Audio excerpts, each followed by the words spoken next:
Hello, friends, and welcome to the St. Philip Lutheran Church podcast entitled Unashamed.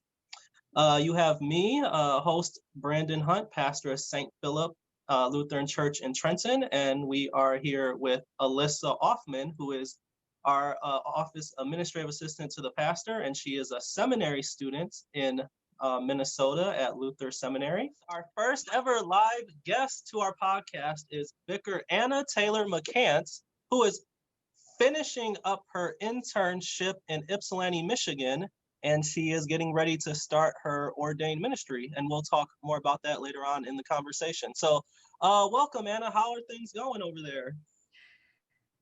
Things are going really well. Actually, I finished my internship. What is the date today? Is today the 12th when we're recording this? I finished it 13 days ago. So I'm done serving the community at St. Mark, but I'm very sad. I'm having a lot of emotions about this right now. I miss the people that I was working so closely with. And despite the fact that we didn't really get to see each other very much because of COVID, we formed some close working relationships and, went through a couple of really hard things together. And I find myself wanting to call a few of the members and I'm like, nope, boundaries. I can't really just pick up the phone. If someone contacts me, that's different. They are without someone, serving as pastor right now. They are in between leaders and they are, there are different pastors in our conference that are providing sermons and pastoral care for them. So I'm trying not to cross that boundary, but I do miss them a lot. Yeah, it's hard, especially when you build those relationships and you go through things together to say goodbye and to move on. But it sounds like it was a very formative time for you. Mm-hmm. It was, even during COVID. I could have never pictured where I'm at in my life right now. This time last year, had no idea any of this was coming. Awesome. So for this conversation, I just want to ask some questions and Alyssa wants to ask some questions and we'll just talk and hopefully we get a chance to learn from you and our congregation and the people in our community can learn from your experiences. And yeah, so my question is, how in the world did you end up in Ypsilanti, Michigan? I'm sure you've been to a few different places on your journey, but what's your story? How did you end up here? It's funny that you're asking me this question because you are the reason. And I'm sure you know this. I posted in a Facebook group about, I don't know, a week or two before Christmas last year. So 2019, the Christmas before the COVID Christmas. And I was like, all of my internship plans fell through. Does anyone know of an internship site that's seeking an intern mid-year? And I got a Facebook message from Brandon and he was like, here's the number of my DEM, the director of evangelical mission, who is the assistant to the bishop for new ministries and new ideas and creative ideas in the synod. Here's his number, have a conversation with him. And so I called Pastor Sean and less than a month later, we were here. Yeah, you ended up in Talk a little bit about where were you before Ypsilanti, and why did your intern, why did all of that stuff fall through? Yeah, so I was actually in the seminary at Philadelphia, so United Lutheran Seminary, Philadelphia and Gettysburg. I started seminary as the first class of the merger because they used to be LTSG and LTSP. And so the seminaries merged together. So I started off in 2017 in August, thinking I was just going to come in here and do this thing and get done quick. I joined the co-op program, which meant that I was doing my internship at the same time that I was doing all of my academic work. I lived in upstate New York. So my family, we're all from East Tennessee, and the only site that they had available was in New York. So I moved my family to New York, and there I was for my first year of seminary, doing classes online and doing my internship while I was there. Or actually, the first part of the internship is actually called field work. So that's what I was doing there. And then I got a mission developer scholarship from the Fund for Leaders group. And I moved to campus and was living on campus for the next couple of years. I dropped out of the co-op program and decided to finish up my internship like traditional students usually do, which is, while they're not taking classes. And so lived on campus for a year. And then I thought I could go on internship this year in August with all of my peers. And then I could come back and finish one semester of school. And then I was going to have to move my children around again and again. And I thought, I'm not going to do that. Let me just like finish my last academic semester and I'll go on internship in the middle of the year. Well, that's a little bit harder to pull off, but we made it work. I mean, I was down to the last minute of like searching for sites and kind of freaking out of like, what am I going to do? And that's when I posted on the Facebook group. I thought I was going to get to go back to my home synod. My new bishop who had just been elected was like, I have, at least half of this worked out. I'm trying to work out the other half of it financially and where you're going to be. And then he was just like, Anna, I'm so sorry. It's not going to happen. Let me help you find another site. So he contacted the seminary and just said, please find her a site anywhere. And they gave me permission to find my own site, which is also kind of a no-no in the church. You're supposed to follow the rules and do whatever, the contextual education department at your seminary says to do. But they were like, here's the green light, go ahead, do what you got to do, find yourself a site. I know you need an income. I know you can't just keep waiting for, what's next. You're done with your academics, so you can figure it out. That's when I posted on the Facebook group.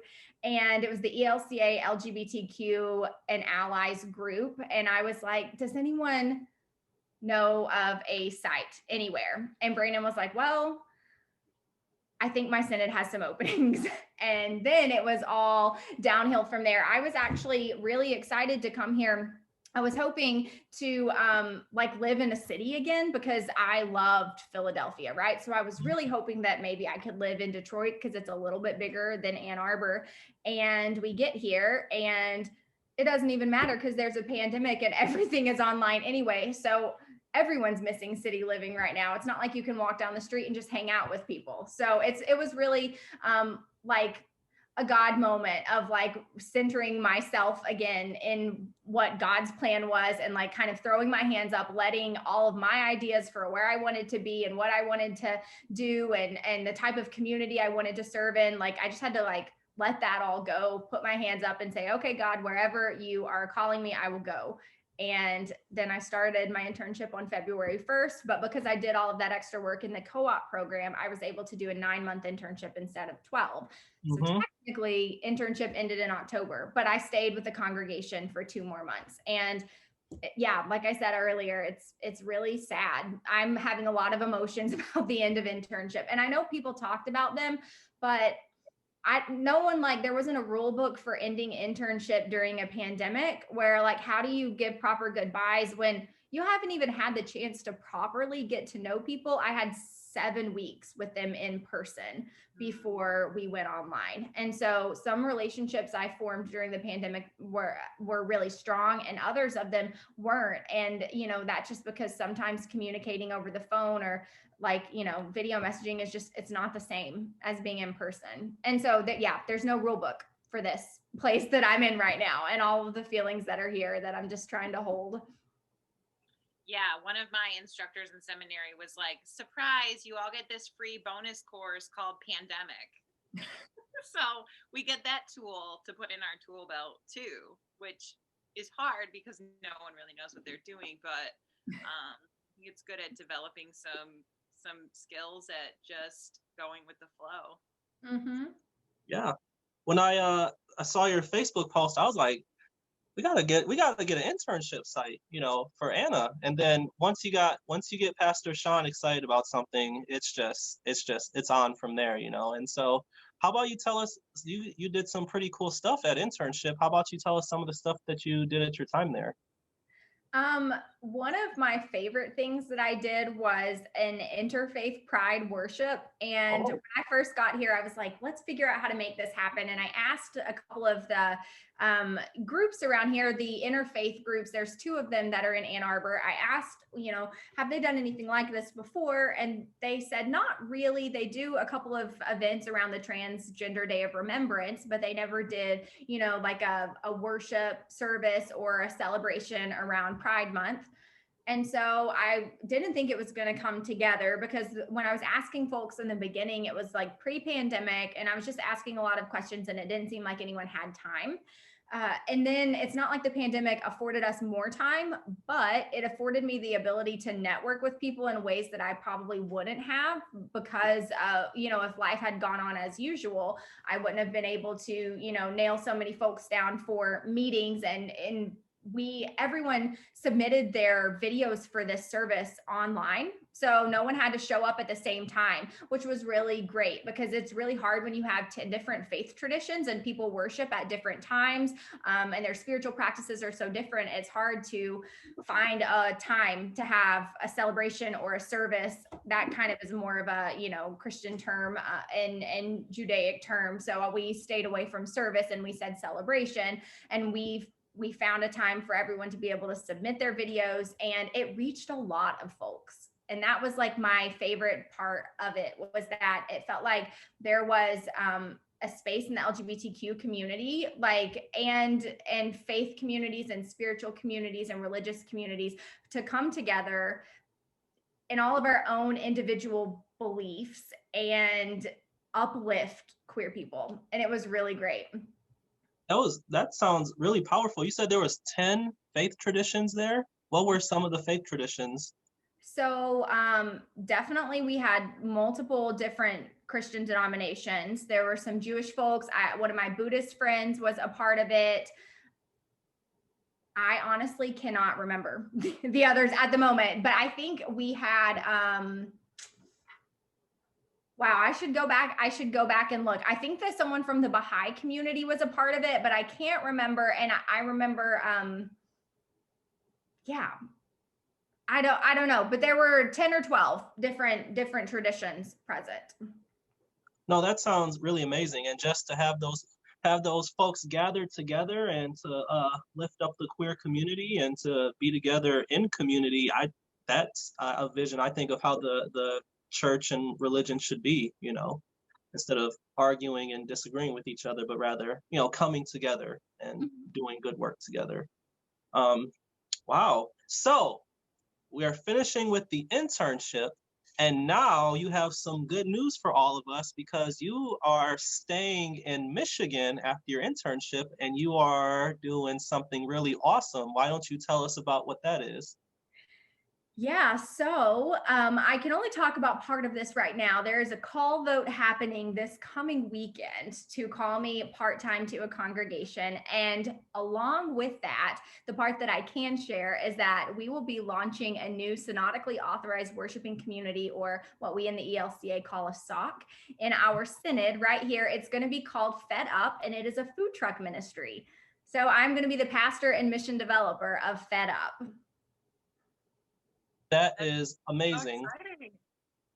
Yes, and this is not just my idea. So I do have to say I have a very close partner in ministry, Sarah Freudenberg, Pastor Sarah, who used to serve in our conference. She actually just got a call in another conference, a neighboring conference, right, about a half hour or so from where I live. So we're still going to be working closely together on this. Let me tell you how this idea came to be, because you said something earlier about all you have to do is get Pastor Sean excited about something and you're off, basically. And that's exactly what happened. So, there's only about 4 or 5 people that I have seen, in close proximity during the pandemic. Some of them, or it's called your pod or your death squad or, whatever. And so in the summer, when things were a little bit safer, Pastor Sarah and I were in this death squad together. And so my wife and I, Monique, we went and picked up Pastor Sarah, and we went and got Culver's. Fun fact, Sarah and I both have gluten allergies, but Culver's has gluten-free buns. So we picked up Culver's, and then we drove to Sarah's house, and literally on Culver napkins, we were like writing down our ideas for how to keep me in the synod. Like, where do I want to go? I said, the only other place I might want to go when my internship is over is back to my home synod. I could see us living like maybe in Atlanta or something back in the South. I miss the South. Or here. I have had such a great experience. Bishop Chris has been really wonderful and supportive and encouraging. And I feel I don't ever want to use the word like safe, because nothing is ever safe, but I feel like I can be in a space where I can be myself. I can ask challenging questions. I can make mistakes. I can grow all of the, and still be supported here in this synod, which is why I, as a queer person in ministry, didn't necessarily want to just, go anywhere.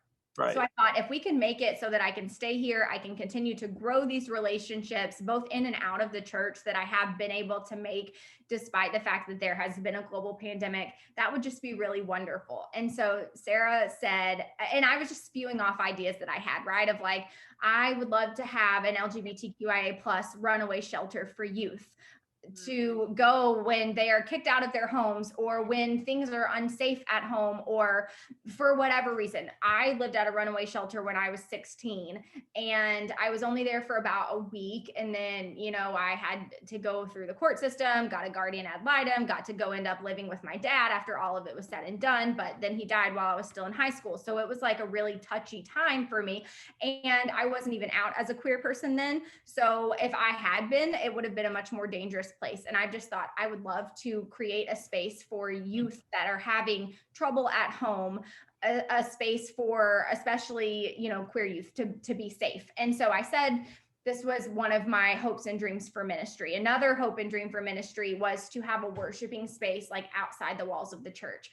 And Sarah goes, here's my dream for ministry, and showed me a PDF of like this proposal that she had put together for another congregation for this food truck ministry that she had just like a passion to start, but like didn't have enough support at the time to do it.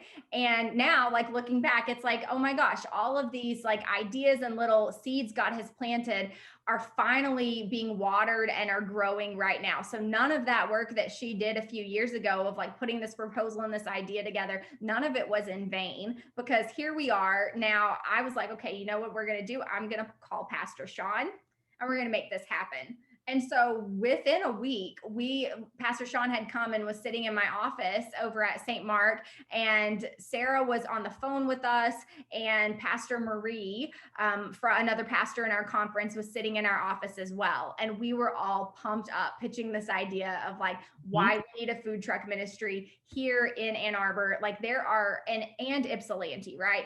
There are a lot of places that serve folks who are impoverished, or people who are food insecure, right? Like that's all over in terms of like food pantries or dry foods, but we don't have very many ready to eat meals that can, like, you have to get yourself to the Hope Clinic. You have to get yourself somewhere. So we were like, one of the things we could do with a food truck is take out the transportation barrier to having like healthy, ready to eat hot meals for folks in different communities.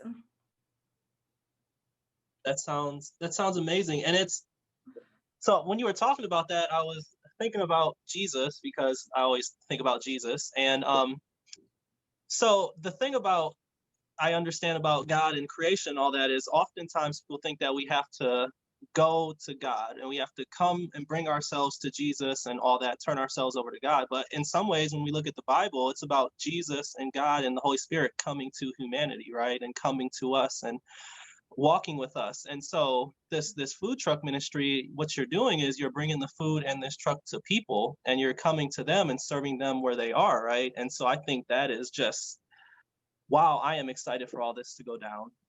Yeah, that's one of the things that I'm struggling with the church right now is the churches that are continuing to meet in person. There is a degree of like, yes, we have to put our trust in God, right? Like God is the one that will protect and save us. But there's also this idea of like science is important, and science and God can coexist. So I struggle with trying to tell people to come to a place right now to meet God when God is already out there in the world. And so like, if I'm struggling during the pandemic, if we know like right now during the pandemic, God is out there in the world, that God is gathering with us virtually, that God is, present when we call our friend and pray over the phone with them, then like, we also need to take that into post-pandemic life and say, God is already out there in the world with folks who will never, ever look toward the church for anything again, because they've been hurt by the church, or they just don't find it relevant, or it's not, we're not speaking a language that people can really understand because we use this like elitist church language a lot. And I'm very guilty of that. I am very guilty of using insider language. So one of the ways to kind of get around that is to say, like, people don't have to come to the church to encounter God. And in fact, like, people did come to Jesus, right, when they needed healing, but Jesus, more often than not, was out in the world encountering people. And so if we're going to be like Christ, I mean, one of the main things that Christ did was literally roam around the wilderness with folks out in the world, and Jesus fed people. Like, those are the two things. And how can we expect people to hear messages of, good news when they are hungry and it doesn't sound like good news to them? Because like, what good news would be to a lot of people right now is like more than $600 from our government, right? Like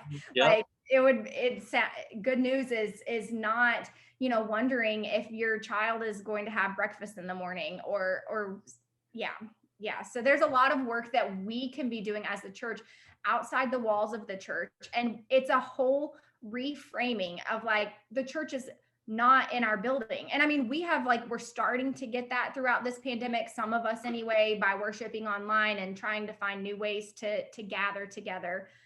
But when all is said and done, are we just going to revert back to the ways that we were in this slow decline where in 5 to 10 years there's going to be a clergy shortage, but there's also going to be a shortage of congregations that can afford these new clergy that are coming out of seminary?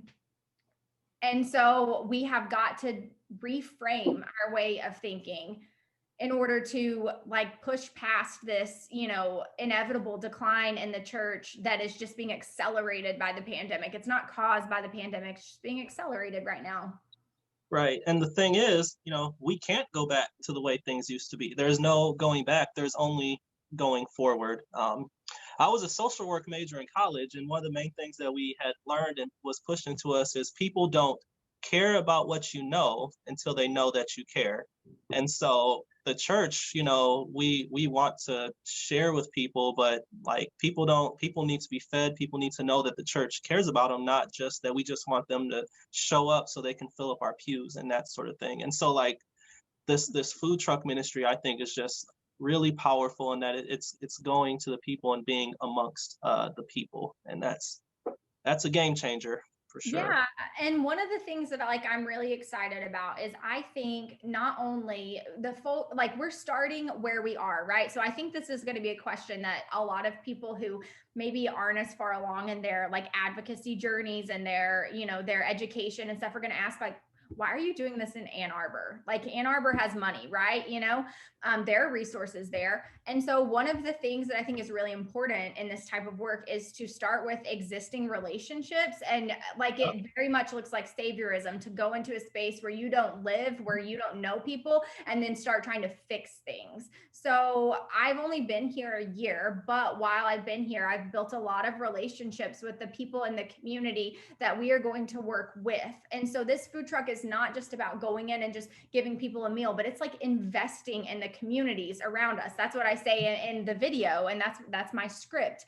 Investing in the communities where we are. So for instance, that could mean creating, like having a meal and then creating a space for a speaker to come in and talk about, when it's election time, to talk about like some of the things that are on the ballot so that folks understand what they are voting for, or to talk about, some of the issues that might be going on in the school. And okay, how can we support you to get what you need for your child, to be able to advocate for what you need for your kids in this area.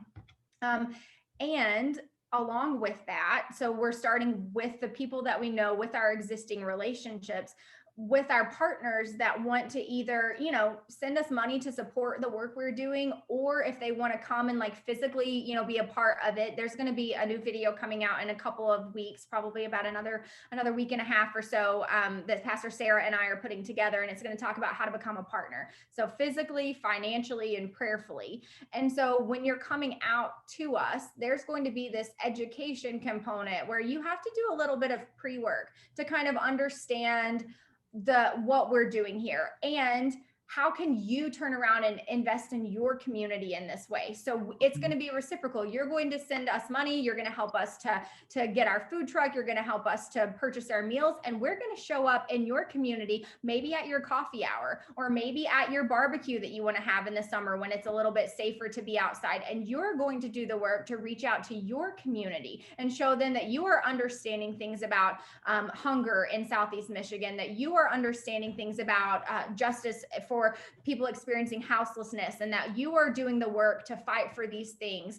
And that when folks come out, you know, they can see that you're putting in the effort and that you are a relevant ministry, and that it's safe to be curious about you. Because oftentimes for folks who are not part of the church, it's scary to be curious about what they're doing because people get hurt so often.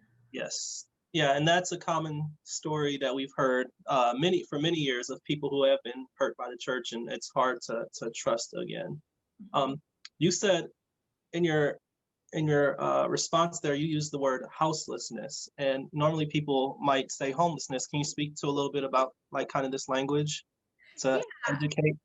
Yeah, so I've heard it definitely said both ways. I think people are still saying homelessness, but more recently I've heard, you know, a house, like the shelter, that's what people are lacking, but they might not necessarily be lacking a home, right? Like they have found family in the folks that they are, you know, doing life with or journeying with, that they have places that feel safe and secure emotionally, but maybe not necessarily physically. So what folks are lacking, and we, you know, one of the cool things we did back during my internship was our conference came together and did a lot of educational pieces together as a conference. So during one of our conference educations, Pastor Sarah and I taught a book called The End of Policing by Alex Vitale. And one of the things in The End of Policing, you know, that he talks about is that it's like a crime to be homeless, a crime to be houseless in this country. And one of the ways to help folks who are in the system repeatedly is to give them permanent or at least long-term housing. So not like temporary housing for, you know, emergencies, for someone fleeing domestic violence or whatever. Those shelters are definitely needed. But what is more needed is to put people in, you know, apartments that are subsidized housing. Like there were some studies that were done, and HUD actually puts out some of this information, but it's like $40,000 a year to keep a person homeless versus about $11,000 to give them a housing voucher, because of all of the other issues that go into keeping someone in a space without shelter. Because then, you know, you have the issues of being cold, you have health issues, you have, you know, kids changing schools when there are kids that are experiencing houselessness with their families and stuff. So one of the things that Fed Up wants to do is really advocate for more permanent housing in our area. And in Ann Arbor, it's really important because housing is so expensive here. Ann Arbor and Ypsi, it's so expensive. Huh. Well, I'm really glad that you made the connection with that, and that's one of the goals of Fed Up is to advocate for people to have affordable housing. It sounds like you are so excited and you got some plans going on, and I am geeked up right now. So this is really great. So what are some of the biggest challenges that you've had so far on your journey, and how were you able to work through them? So the pandemic has definitely been challenging. It's just made it harder to connect with people in general. When I would, and like normally in my past life, you know, when I was living in Knoxville or in Philly, like if I was curious about something that was happening, if I wanted to know or get to know one of the ministries in town, I would literally just drive down there and say, can I observe / also help if it would be beneficial, you know, for me to help? Can I do that? Can I just like learn about what you're doing here? And that's how I would start, you know, building relationships with people. And you can't really do that right now. Yeah, I've taken a virtual tour of some places. When the pandemic was a little bit better, I was able to tour Hope Clinic in person, but it was just me and one other person. And it was very, like scaled back, I think, in ways that when they were doing non-pandemic tours, it just wouldn't have been. So that's been one thing that's challenging. And I think, Alyssa, you asked me this question earlier about folks being, like, what are people's reactions when I'm talking about this? And Brandon, you picked up on how excited I am. And I am really excited. I get pumped, and I just like could talk about this for hours, I think. But one of the challenging things has been if people don't react very excitedly, then I'm like, oh, like I need to be really careful and guard my heart about this a little bit and guard the ministry, because there's like a level of reality check that we need, right? But there's not like we don't need pessimism right now. We're doing a new thing, a new church in a new way. That's what Pastor Vicky, one of my supervisors for my internship, would say. This is new church in a new way. And I feel God calling us there. And that is something that like right now we're exploring. And there are so many chances to like revise the things that we're doing if it's not working. But one of the ways that you're not going to make progress is like by not doing anything, right? Like if we just don't do anything, we're just going to be stuck here in this one place. So like you eventually just have to try. What I wanted to ask you about was that, I mean, obviously you have done the work, you have done tons of research, you have educated yourself on different issues that are happening. I mean, you brought up white saviorism, which is a huge problem in Detroit, homelessness, LGBTQ youth and their need for advocacy. And so there's, so many issues that I can just see and hear that you have, taken great pains to educate yourself and to, get to the heart of. Yet and still, the church isn't always, let's say the church isn't usually open or at the, heart of those issues. And a lot of people in the church are still scared to talk about those things. Yeah. So I would imagine, and correct me if I'm wrong, that you maybe in your journey to this point have been met with some resistance toward these ideas. And when you are, how do you react to that? I've just kind of been a person that my whole life, I've just had a really loud personality, and, I've just strong-willed. And so there's just going to be people that just don't like me or just don't get along with me. And I wish them, nothing bad, like all the joy and happiness, but like over there, right? Like we don't have to be best friends. So if someone's ministry doesn't match up, yeah, over there. Like, and that's not to say that like if they had a need, I wouldn't be there, but like who am I kidding? Like I'm not going to be best friends with everyone. Not everyone is going to like what I have to say or what, God is doing through the ministry that I am serving. And that's okay. So for people who aren't there yet, like I don't know that my call definitely involves like being my whole self all the time, which is I think a large pill for some people to swallow. And at the same time, I'm not called to be everyone's pastor, right? Like if someone doesn't agree or, they in their church, they can do where they feel God is calling them to be. And I'm like getting better at like feeling okay about people just like not wanting to be involved, because there have been so many people who do want to be involved. And that is very like reassuring. And that is, I don't know, it feels kind of like beautiful that there are so many people who want to do ministry like this, but they don't necessarily know how. And that's one of the reasons I'm really excited for our partners that do get involved. It's like, hopefully we will be able to push them just a little bit further in their thinking and their understanding of things. And then maybe they can do something that's a little scary right where they live. Yeah. And you had talked a little bit about, well, maybe you didn't talk about it, but it brought up in my mind, like the idea of trying new things, which might inevitably fail. And right, like if we're not trying new things, we won't fail, but like nothing will change. So do you want to talk maybe a little bit about failure, or have you done anything? Have you had any projects yet that have just like totally fallen flat on their face? And if so, like, what did you learn from that experience? Wow. How many times have I fallen flat on my face? I would say a lot. When I started seminary, I felt like I failed when I left the co-op program for a lot of different reasons. The main one was that I just wasn't a good online student. And, there's like a lot of different ways. I am in spiritual direction. I was also in spiritual direction at that time. And one of the ways that my spiritual director talks about, like, knowing if that voice or that decision is coming from God or from you. One of the ways to kind of discern that is to make a decision and then see what falls into place, right? Like, you'll be affirmed. If you make a decision and you are affirmed in that decision in multiple ways, then that's probably God that is leading you this path. And so that's when, like, I made the decision to leave the program, but I got my housing paid for, and I got the scholarship, and my ex-husband allowed me to bring the kids, and I didn't really have to fight.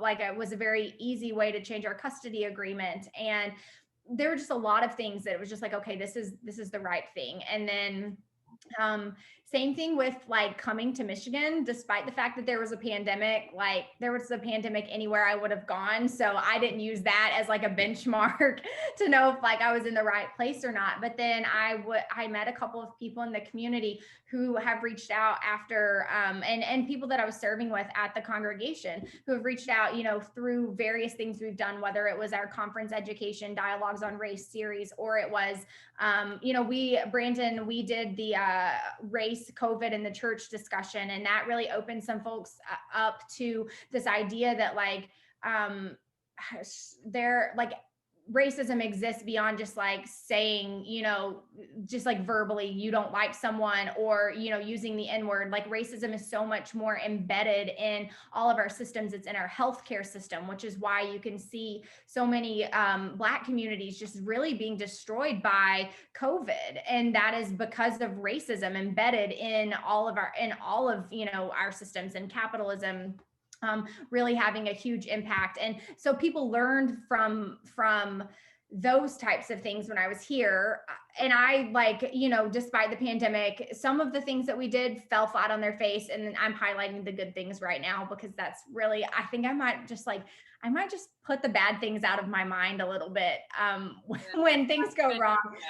Just got to dust your feet off and keep moving, right? And so I will say there have definitely been things that have fallen, and yeah, that's one of the ways that I've been able to make it through, is to acknowledge, wow, that really wasn't the greatest thing that I've ever done, and how can I move forward and maybe not make that mistake again.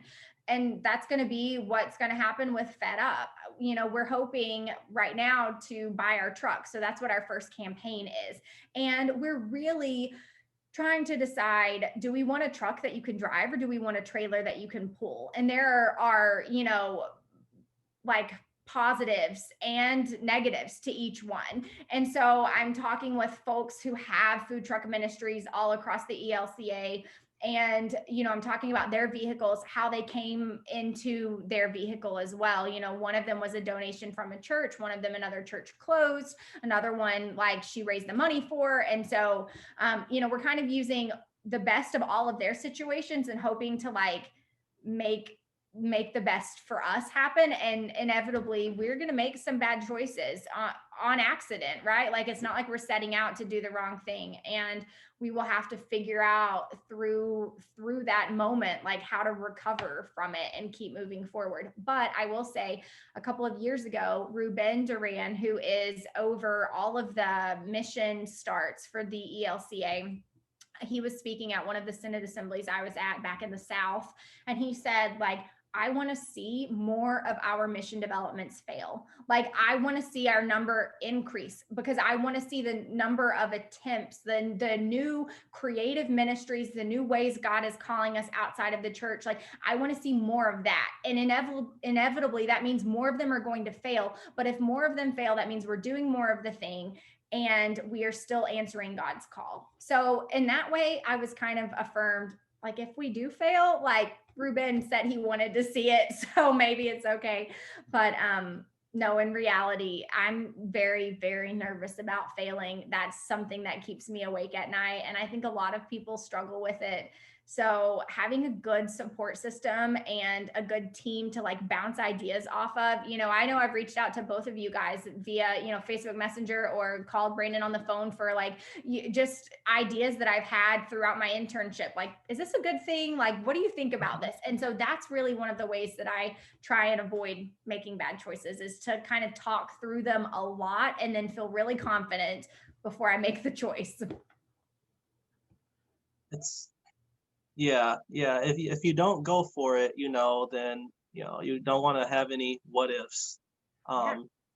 One thing I really admire and appreciate about you, Anna, is that with everything going on, you're always doing something. You always got something going on, whether that be doing something with the brick team or planning a whole new ministry in the Senate, or doing family time and all things like that, and just always getting things done. So I'm curious about self-care, and just how do you take time to yourself? What does that look like, to have that time to yourself? How do you work with downtime? How do you take self-care seriously and stuff?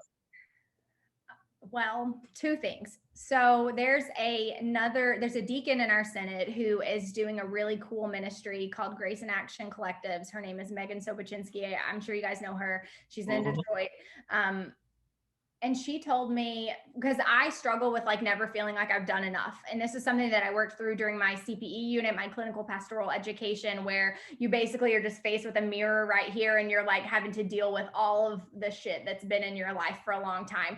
And one of the things that really came up over and over again was I never stop. I always feel like I'm not doing enough, that I can't do enough for God, that I can't do enough for other people. And so I've been actively working on that ever since week 2 of CPE when I realized it.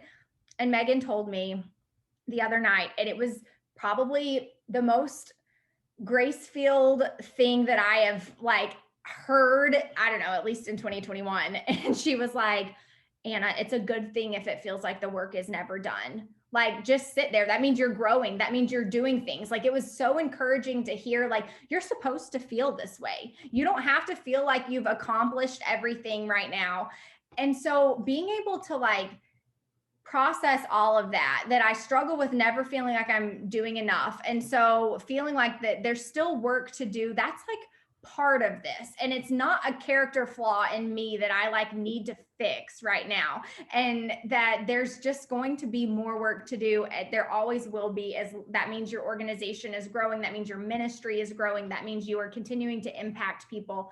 And so how can I sit with that and with the fact that like I struggle because I want to get it all done? And I've been able to give myself a little bit of time. So I think about my day as like 3 blocks, like morning, afternoon, and evening. And so if I have, evening meetings, then I try and either take my afternoon block off or my morning block off. And then if I don't have afternoon meetings, then I'll try and just work, no more than 2 blocks a day. Or if I've worked in 3, then the next day I'm going to really try and like only do my really important things. So it takes a lot of like conscious effort to not overwork, especially when I'm like really excited about something. The other thing is like, I'm just a really anxious person in general. Ever since Ezra was born, he's my youngest, he's 5.5, and I had postpartum anxiety when he was born. But since approval in August, I've like taken my anxiety to a new level. When I finished that last part of my candidacy process, and I was thinking, what's next after my internship? This was all about the same time that we were pitching the Fed Up idea to the Senate office. And I was just scared, like shaking in my boots right here. Like, what do I do? My anxiety's been out of control. And so I texted my doctor yesterday and was like, yeah, I had a 3-hour long panic attack after the attack on the Capitol building. And it didn't go away until 2 a.m. when I finally could fall asleep. And then I woke up on Thursday and it was still horrid. And so I need anti-anxiety medication. And so I'm hoping that that is really going to help me to be a little bit more calm and be able to process all of the things going on around me that I can't control, so that I can focus on the things that I can. And I really love to do yoga and drink coffee. Yeah, coffee and yoga. Those are the things that calm me. That's really awesome. I've done yoga twice, and I will probably be going back for more. So that's really awesome, and I really just appreciate your willingness to put yourself out there and to own it and say, like, this is what I'm going through. I think especially for people in ministry, we can be quick to not just put ourselves aside and not think about our taking care of ourselves and saying, maybe I do need to talk to someone about this, and maybe I do need to get medication, or maybe I do need to go do yoga. And that's something that I think we can put everybody else before ourselves and not take the time to look out for ourselves. And then that can really have that effect on us, Alyssa, Yeah. what do you got over there? Well, I had a couple thoughts. My first thought was that anyone who's not experiencing anxiety at this point is superhuman, like they're not, but obviously to the level that, you're experiencing is, that's to a different degree, and good for you for feeling confident enough to say, I can take charge of that. And there's something that I can do about that. And like talking to your doctor, because, mental health is still so stigmatized in this country, and taking medication for mental health is still incredibly stigmatized. I myself take medication. I also had severe postpartum depression with both of my children. Mm-hmm. And I take prescribed medication, and it has done me a world of good. And whenever I hear someone knock it, I go and like kiss my bottle of Zoloft, because it works for me. And that might not work for everyone, but I found what works for me. So I encourage people to do that. One of my friends from my church, Unity, she's a yoga teacher, and we did 2 outdoor events over the summer where we had gospel inspired yoga. We called it Aligned with God, which I liked, but then I was like, I don't know, maybe that sounds like really conservative too, like aligned with God. But it's like yoga, right? Yoga alignment. Mm-hmm. But anyway, so that was really something that was exciting that I felt like was pretty successful. Brandon came both times, and we had people that like were from outside of the church, not even involved in like our church conference, who came, and we did it outside in the neighborhood. And so, the neighborhood kind of saw what we were doing and that we were outside, and it was a nice way to just be in nature and to be present in the community. So people, know we're not, I don't know, just people who show up on Sunday morning. Mm-hmm. So that was something that was really exciting, and Brandon seemed like he really enjoyed it. So we're hoping we're going to do that. And then also like some gong meditation, which we were going to do in December, but then everything got shut down again. So we haven't had a chance to do that yet, but it's really exciting to hear all of the ideas that you have too, and all the different things that we could do. And I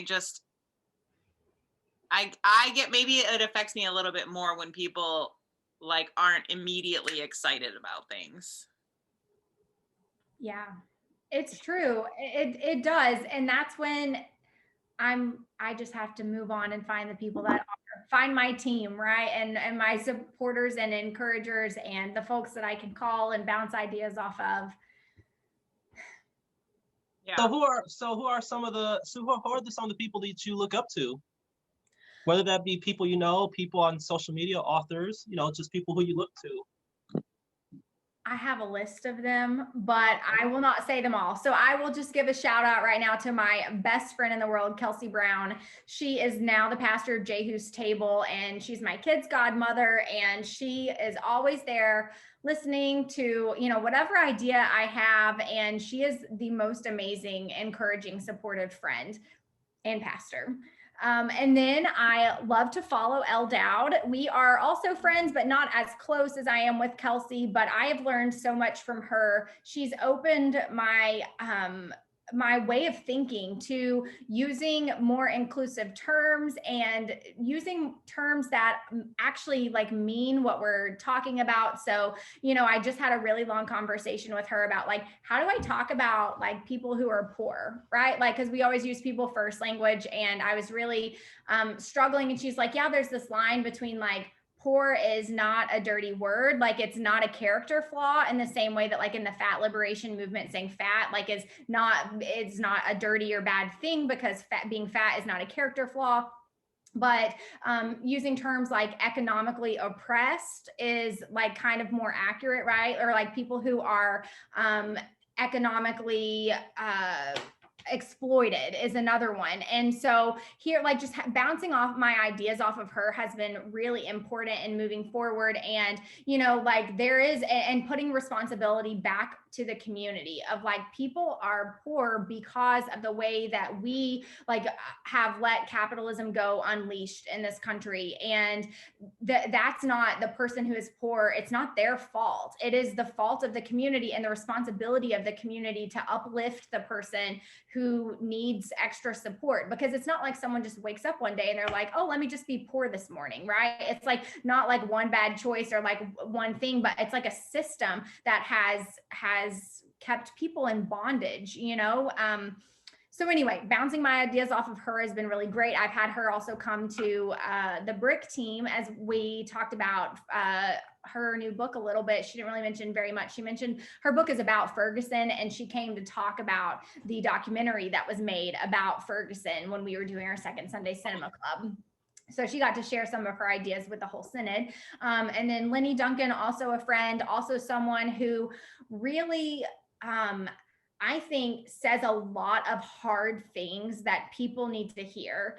And I really love him as a person and support him in his ministry. And sometimes I am not all the way there with the things that he has said. Like, I'm not that progressed in my understanding or my experience.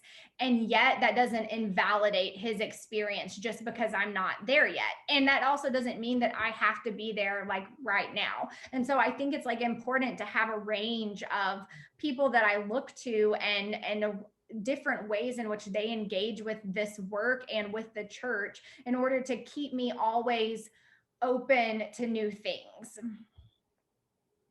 Awesome. Yeah, I'm familiar with some of those people that you had said, and Lenny also has another book coming out, I think, and so you can find his work on wherever you get books, I guess, probably in the book world.